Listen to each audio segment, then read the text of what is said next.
যাত্রাবাড়ি পার হয়ে যখন হানিফ ফ্লাইওভার দিয়ে চানখারপুলে নামলাম তখন আমাদের গাড়িকে দাঁড় করিয়ে দেওয়া হলো। পুলিশের যারা ছিলেন তারা আসলেন, আসার সামনের সাথে সাথে বলছে, আপনারা কেন বের হয়েছেন আজকে? চরম উগ্র মেজাজে সব কিছু মিলিয়ে যে গণমাধ্যম বের হবে না, কারফিউ পাস আছে আমাদের সাথে, তো গণমাধ্যম বের হবে না, তো এই ধরনের সিচুয়েশনে কারা বের হবে? আমাদের একটা ড্রোন শটে আমরা পেলাম যে পুরো ফ্লাইওভারে লোকে লোকারণ্য, আপনি শুধু সামনে থেকে দেখতে পাবেন, পিছনে কতদূর সেই লাইন চলে গেছে সেই দৃশ্য কিন্তু আর দেখা যায় না। আমরা গণমাধ্যম কর্মী যারা ছিলাম তারা প্রত্যেক দিনই কিন্তু রাস্তা থেকে বের হতে হতো, অর্থাৎ বাসা থেকে বের হয়ে রাস্তায় আসতে হতো এবং অফিসে যেতে হতো।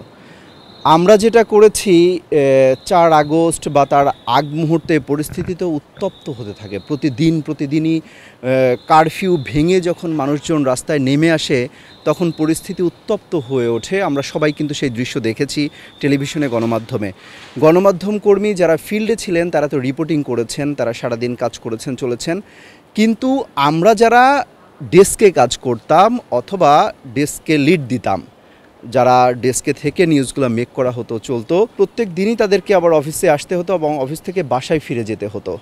আমার বাসা তখন ছিল রায়েরবাগে, অর্থাৎ শনির একটা রায়েরবাগ যাত্রাবাড়ি পার হয়ে তারপরে আসতে হতো। 5 আগস্টের আমাদের গাড়ি যখন অফিসের গাড়ি আনতে যায় তখন ভোর 6টা বাজে বা তারও কিছুটা পর। আমরা যখন অন্যান্য দিনগুলোতে ফ্লাইওভারটা বন্ধ ছিল, তো সেই দিন কারফিউ জারি করা, আরও কঠোর নিষেধাজ্ঞা জারি করা, মার্চ টু ঢাকা কর্মসূচি কিন্তু আগের দিন রাত্রে দিয়েছে। তো সকাল থেকেই, ভোর থেকেই পুলিশের ব্যাপক উপস্থিতি আমরা দেখতে পাই রাস্তায়। যখন আমরা যাত্রাবাড়ি পার হয়ে চলে আসলাম তখনও যাত্রাবাড়ির অবস্থা থমথমে পরিস্থিতি বিরাজ করছে। ঠিক যখন যাত্রাবাড়ি পার হয়ে যখন হানিফ ফ্লাইওভার দিয়ে চানখারপুলে নামলাম তখন আমাদের গাড়িকে দাঁড় করিয়ে দেওয়া হলো। আমাদের সহকর্মী ছিল ভিতরে আরও কয়েকজন, আমি ছিলাম তখন সকাল 7টা বাজে এরকম হবে। তো এই মুহূর্তে আমাদের গাড়িকে আটকে দেওয়া হয়। পুলিশের যারা ছিলেন তারা আসলেন, আসার সামনের সাথে সাথে বলছে, আপনারা কেন বের হয়েছেন আজকে? চরম উগ্র মেজাজে সব কিছু মিলিয়ে। তো এখন একটা থতমত অবস্থা যে গণমাধ্যমের গাড়ি বের হয়েছে, তারা দেখতে পাচ্ছে, তারপরেও কেন এই ধরনের প্রশ্ন করা হচ্ছে? তখন আমি তাকে একটু পাল্টা জবাব দিলাম গাড়ির ভেতর থেকে যে গণমাধ্যম বের হবে না, কারফিউ পাস আছে আমাদের সাথে, তো গণমাধ্যম বের হবে না, তো এই ধরনের সিচুয়েশনে কারা বের হবে? তখন উনি বলতেছে, না আমাদেরকে নির্দেশনা আছে, আমরা কাউকে অ্যালাউ করার সুযোগ নাই, আপনারা যেতে পারবেন না। তখন আমি বললাম যে আপনাদের সিনিয়র কে আছেন, আপনি ডাকেন। তখন আমাকে বলতেছে এক পর্যায়ে যে আপনার সাথে কথা বলছি না, আমি ড্রাইভারের সাথে কথা বলছি। আমি বললাম কেন, আপনি ড্রাইভারের সাথে কেন কথা বলবেন?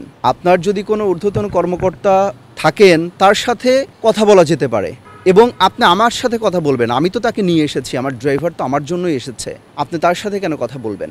আমরা কেন যেতে পারবো না সেটার ব্যাখ্যাটা আমাদেরকে দিবেন এবং আমাদেরকে কেন আটকেছেন সেটা আমাদেরকে বলবেন।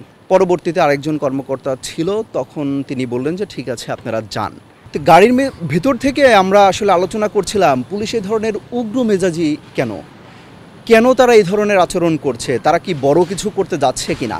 পরবর্তীতে দেখলাম যে সকাল গড়িয়ে যখন একটু সময় হচ্ছে, 10টা 11টা বাজতে শুরু করেছে, তখন কিন্তু ম্যাসিভ খবর আসতে থাকলো যে চানখারপুলে একের পর এক গুলি করে মারা হচ্ছে ছাত্র জনতাকে। তখন আসলে আমাদের বুঝতে বাকি থাকলো না যে তাদের প্রিপারেশন আসলে কেমন ছিল সেই জায়গার।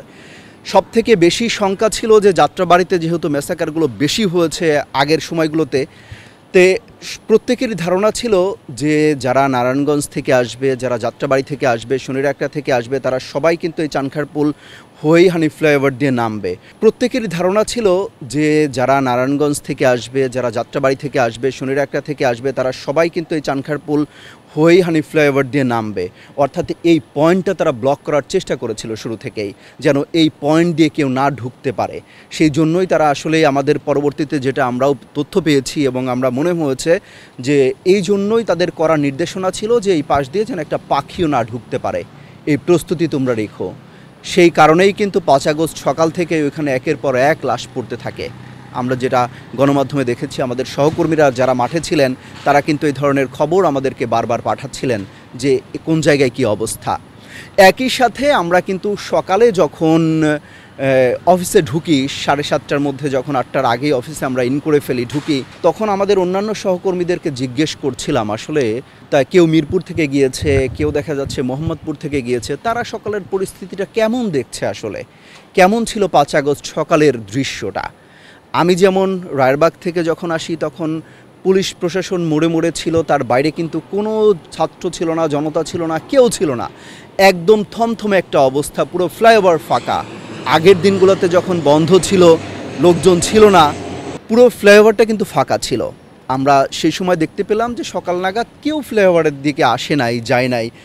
দিন গড়ার সাথে যখন মনে হলো যে 10টা 11টা 12টা বাজে, তার আগ মুহূর্ত পর্যন্ত আমাদের একটা ড্রোন শটে আমরা পেলাম যে পুরো ফ্লাইওভারে লোকে লোকারণ্য। আপনি শুধু সামনে থেকে দেখতে পাবেন, পিছনে কত দূর সেই লাইন চলে গেছে সেই দৃশ্য কিন্তু আর দেখা যায় না, যে পেছনে কত দূর পর্যন্ত জনসংখ্যাজনক, শুধু মানুষ আর মানুষ চারিদিকে।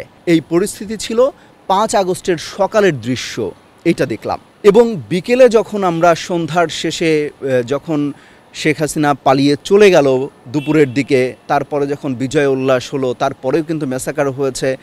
সন্ধ্যা শেষ করে রাত 10টা 11টার পরে যখন আমরা বের হয়েছি, তখনও কিন্তু ব্যাপক মিছিল, উৎসাহ, উদ্দীপনা আমরা দেখতে পেয়েছি সেই 5 আগস্টে।